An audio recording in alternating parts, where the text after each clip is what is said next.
ദൈവത്തിന്റെ അതിപരിശുദ്ധമായ നാമം മഹത്വപ്പെടുമാറാകട്ടെ. ദൈനംദിന അപ്പം എന്ന അനുദിന വചനചിന്തയിലേക്ക് ഏവർക്കും സ്വാഗതം.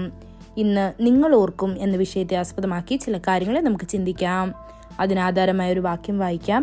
ആവർത്തന പുസ്തകം 15-ാം അധ്യായം 15-ാം വാക്യം. നീ മിസ്രയീം ദേശത്ത് അടിമയായിരുന്നു എന്നും നിന്റെ ദൈവമായ യഹോവ നിന്നെ വീണ്ടെടുത്തു എന്നും ഓർക്കേണം. ചില കാര്യങ്ങൾ മറക്കാൻ കർത്താവ് കൽപ്പിക്കുന്നു. നിങ്ങൾ മറ്റു ചില കാര്യങ്ങൾ ഓർത്തിരിക്കണമെന്നും. കയ്പും പ്രതികാരവും നാം മറക്കണം. നാം പഴയ കാര്യങ്ങളും നമ്മുടെ മുൻകാല പാപങ്ങളും അതിക്രമങ്ങളും മറക്കണം. അതേസമയം കർത്താവ് നമ്മോടുള്ള വലിയ സ്നേഹത്തിൽ നമ്മെ എങ്ങനെ വീണ്ടെടുത്തുവെന്ന് നാം ഓർക്കണം. അതൊരിക്കലും മറക്കരുത്. ഓർമ്മിക്കുക എന്നാൽ വീണ്ടും മനസ്സിലേക്ക് തിരിച്ചു വിളിക്കുക എന്നാണ്.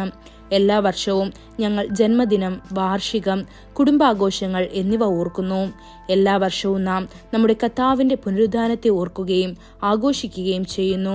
പരസ്പരം അഭിവാദ്യം ചെയ്തും സമ്മാനങ്ങൾ കൈമാറിയും കരോൾ ആലപിച്ചും ഞങ്ങൾ യേശുവിന്റെ ജനനത്തെ ഓർക്കുന്നു. ഇന്നത്തെ വാക്യത്തിൽ ഓർക്കേണ്ട 2 പ്രധാന കാര്യങ്ങളെക്കുറിച്ച് ദൈവം പരാമർശിക്കുന്നു. അടിമത്തത്തിന്റെ വേദനയും വീണ്ടെടുപ്പിന്റെ സന്തോഷവും. അടിമത്തത്തിന്റെ വേദന ഓർത്താൽ മാത്രമേ നമുക്ക് അടിമത്തത്തിലേക്ക് മടങ്ങിപ്പോകാതെ വീണ്ടെടുപ്പിന്റെ സന്തോഷത്തിൽ ഉറച്ചു നിൽക്കാൻ കഴിയൂ. 400 വർഷങ്ങളോളം ഇസ്രായേൽ മക്കൾ മിസ്രൈമിൽ അടിമത്തത്തിലായിരുന്നു. അടിമത്തത്തിന്റെ ജീവിതം അപമാനകരമായ ജീവിതമാണ്. അടിമകൾക്ക് അവകാശങ്ങളൊന്നുമില്ല.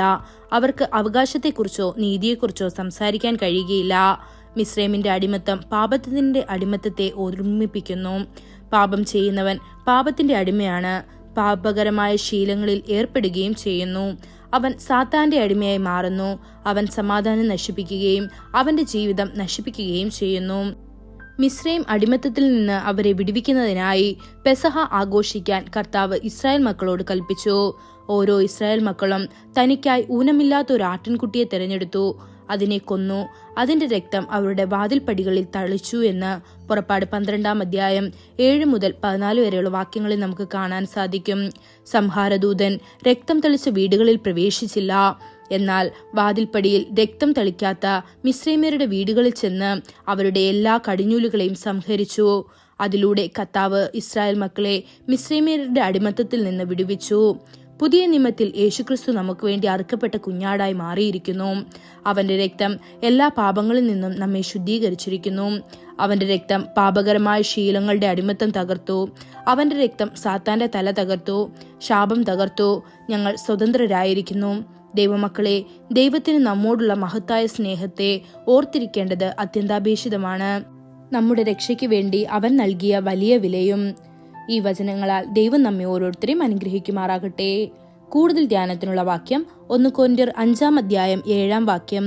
നിങ്ങൾ പുളിപ്പില്ലാത്തവരായിരിക്കാൻ തക്കവണ്ണം പുതിയ പിണ്ടമാകേണ്ടതിന് പഴയ പുളിമാവിനെ നീക്കിക്കളവീൻ.